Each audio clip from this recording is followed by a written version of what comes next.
여러분은 명문가라는 단어를 들으면 어떤 이미지를 떠올리시나요? 아마도 오랜 역사와 번영을 자랑하는 으리으리한 고택이나 대대로 고위관직에 올랐던 인물들의 초상화 같은 것들이 아닐까 싶습니다. 하지만 정말 그럴까요? 오늘 저희는 그 질문에 대한 답을 찾아보고자 합니다. 오늘날에도 여전히 그 존재감이 빛나는 한 가문, 바로 고성희 씨의 이야기를 통해 진정한 명문가의 의미를 함께 탐구해볼까 합니다. 과연 고성희 씨는 어떤 가치와 신념을 지키며 격동의 역사를 헤쳐나갔기에 이토록 오랫동안 존경받는 명문으로 자리매김할 수 있었을까요? 그들의 발자취를 따라가다 보면 우리 시대에 필요한 진정한 명문이 무엇인지에 대한 새로운 통찰을 얻게 되실 겁니다. 고성희 씨 가문의 이야기는 고려의 마지막 불꽃이 사그라들고 새로운 조선의 새벽이 밝아오던 그 격동의 시절부터 시작됩니다. 어지러운 시대를 살아가는 많은 이들이 혼란 속에서 갈피를 잡지 못할 때 고성희 씨는 오직 학문과 강직함이라는 두 기둥으로 가문의 뿌리를 단단히 내렸습니다.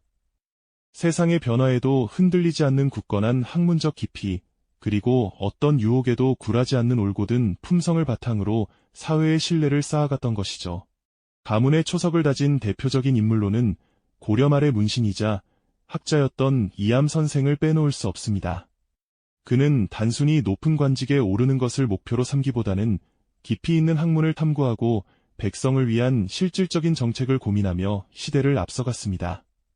그의 사상과 행동은 당시의 지식인들에게 큰 기감이 되었고 그를 따르는 후학들이 점차 늘어나면서 고성희 씨 가문은 학문의 요람으로 자리 잡기 시작합니다.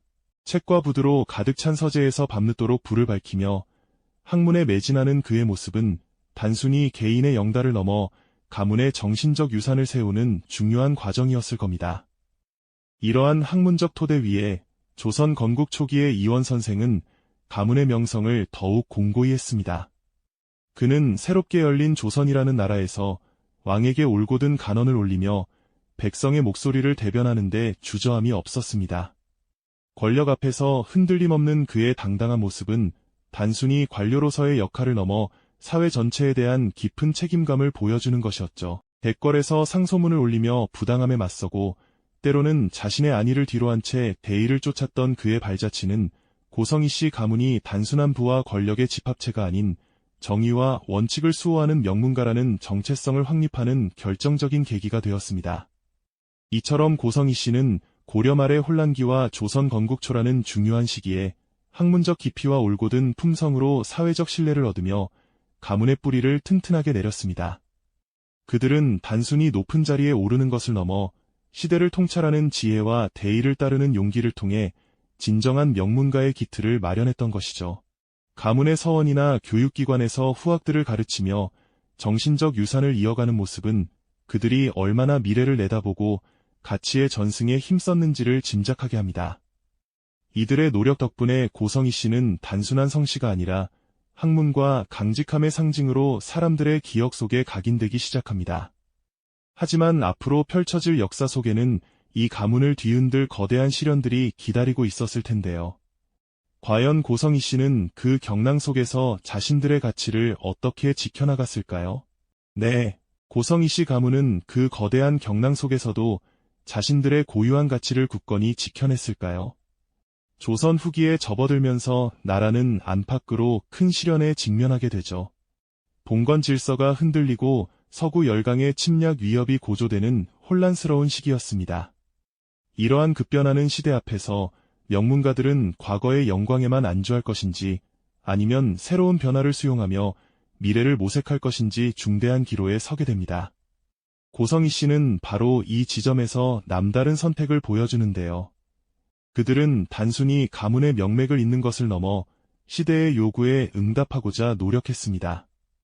기존의 성리학적 가치관에만 머무르지 않고 실학 정신이나 근대적 개혁 사상을 적극적으로 수용하며 끊임없이 스스로를 갱신해 나갔죠. 실학은 백성의 삶을 이롭게 하고 국가의 부강을 꾀하는 실용적인 학문이었는데요. 고성희 씨 가문은 이러한 실학 정신을 통해 현실 문제를 직시하고 해법을 찾으려는 지혜를 발휘했습니다. 이는 그들이 추구했던 학문의 깊이가 단순히 고루한 지식 습득에 그치지 않고 시대와 함께 호흡하며 살아있는 가치를 창출하려는 열정이었음을 보여주는 대목이죠. 개항 이후 서구 문물이 밀려들고 사회 전반에 걸쳐 거대한 변혁의 바람이 불어닥쳤을 때도 마찬가지였습니다.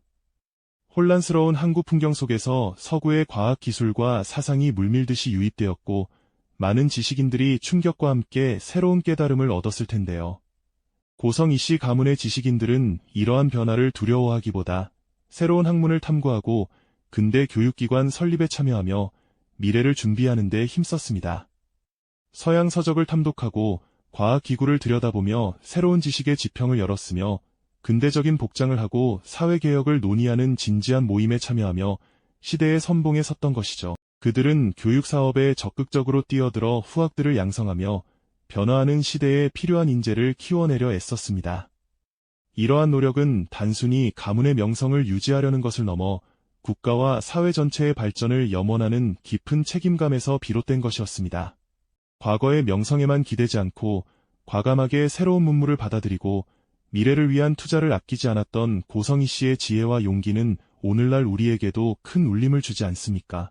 급변하는 시대 속에서 어떻게 스스로를 혁신하고 공동체에 기여할 수 있는지에 대한 중요한 통찰을 제공하고 있습니다. 그렇다면 고성희 씨 가문의 이러한 역사적 흐름을 통해 우리는 오늘날 진정한 명문가란 무엇인가에 대한 질문을 다시 던져볼 수 있지 않을까요? 단순히 혈통이 좋거나 막대한 부를 축적한 가문을 명문가라 부를 수 있을까요? 고성희 씨의 이야기는 그렇지 않다고 말해주고 있습니다. 한 가문이 시대를 초월하여 명문으로 기억되는 비결은 바로 시대의 요구에 끊임없이 응답하고 공동체에 기여하며 올곧은 가치관을 대대손손 이어가는 데 있다는 것을요.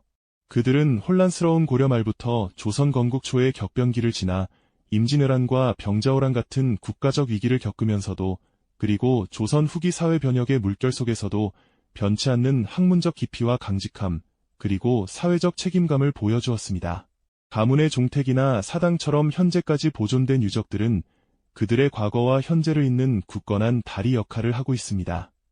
그리고 고성희 씨 후손들이 현대사회에서 각자의 역할을 다하며 살아가고 있는 모습은 그들의 가치가 여전히 우리 시대에 살아 숨쉬고 있음을 증명하는 듯하죠.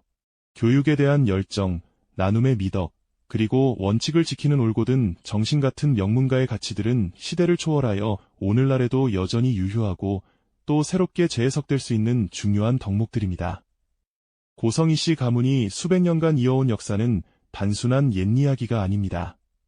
그것은 단순한 생존을 넘어 끊임없이 시대적 책임을 다하고 가치를 지켜왔다는 사실이 응축된 강력한 메시지이죠.